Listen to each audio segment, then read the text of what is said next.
റിപ്പോർട്ടിലേക്ക് എല്ലാവർക്കും സ്വാഗതം.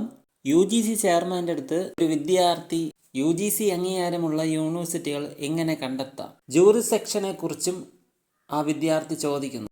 അപ്പോൾ UGC ചെയർമാൻ പറയുന്ന മറുപടിയാണ് നിങ്ങൾ ഈ വീഡിയോയിൽ കണ്ടുകൊണ്ടിരിക്കുന്നത്. ഓഡിയൽ ഓൺലൈൻ മോഡ് പ്രോഗ്രാമിനെ കുറിച്ച് UGC ചെയർമാൻ പറയുന്നത് ഇങ്ങനെ: UGC DEB വെബ്സൈറ്റിൽ അംഗീകാരമുള്ള യൂണിവേഴ്സിറ്റികൾ ലിസ്റ്റ് ചെയ്തിട്ടുണ്ട്. അതേപോലെ തന്നെ ടെറിട്ടോറിയൽ ജൂറിസെക്ഷനെ കുറിച്ച് പറയുന്നത് യൂണിവേഴ്സിറ്റികൾ അതാത് ടെറിട്ടോറിയൽ ജൂറിസെക്ഷൻ പരിധിക്കുള്ളിൽ പ്രവർത്തിക്കണമെന്നാണ്. വിദ്യാർത്ഥികൾ അഡ്മിഷൻ എടുക്കേണ്ടത് അവിടെ നിന്നായിരിക്കണം. UGC അവരുടെ ട്വിറ്റർ അക്കൗണ്ടിൽ ഇതേക്കുറിച്ചിട്ടുണ്ട്. അതാണ് ഞാൻ വീഡിയോയിൽ എക്സ്പ്ലെയിൻ ചെയ്ത് പറയുന്നത്. മുമ്പ് തന്നെ എഡ്യൂക്കേഷൻ അക്കൗണ്ടിൽ UGC എഡ്യൂക്കേഷൻ സെക്രട്ടറി എടുത്ത് നമ്മൾ ഇതിനെക്കുറിച്ച് ചോദിച്ചിട്ടുണ്ടായിരുന്നു.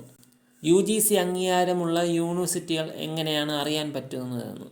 UGC സെക്രട്ടറി അന്ന് പറഞ്ഞത് UGC DEB വെബ്സൈറ്റിലുള്ള യൂണിവേഴ്സിറ്റികൾക്ക് അംഗീകാരമുണ്ടെന്ന്. UGC DEB വെബ്സൈറ്റിൽ ഇല്ലാത്ത ഒരു യൂണിവേഴ്സിറ്റികൾക്കും അംഗീകാരമില്ല. അംഗീകാരമില്ലാത്ത സമയത്ത് നടത്തുന്ന പ്രോഗ്രാം കുട്ടികൾ അഡ്മിഷൻ എടുത്തിട്ടുണ്ടെങ്കിൽ അവരുടെ കോഴ്സ് നിയമപരമായിട്ട് അതിന് നിയമസാധുതയില്ല, വാലിഡ് അല്ല കോഴ്സ്. UGCക്ക് ഇപ്പം നമ്മുടെ എക്സിസ്റ്റിംഗ് നിയമം അനുസരിച്ച് റിട്രോസ്പെക്റ്റീവ് അപ്രൂവൽ കൊടുക്കാനുള്ള പ്രൊവിഷൻ ഇല്ല. UGCയുടെ റെഗുലേഷൻസും മലയാളത്തിൽ എന്താ പറയുക, നമ്മൾ ഒബേ ചെയ്യണം. UGC റിട്രോസ്പെക്റ്റീവ് അംഗീകാരം കൊടുക്കാനുള്ള ഒരു എക്സിസ്റ്റിംഗ് നിയമം അത് അനുവദിക്കുന്നില്ല.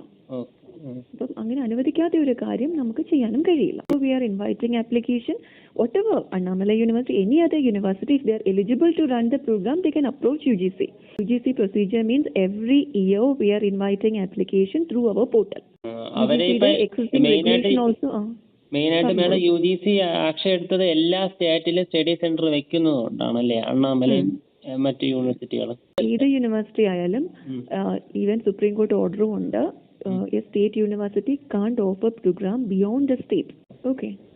അപ്പം Annamalai University, even recent also we are receiving lots of complaints. ഈ പബ്ലിക് നോട്ടീസിന്റെ ശേഷവും Annamalai University, they are offering courses from Kerala or some other states. We are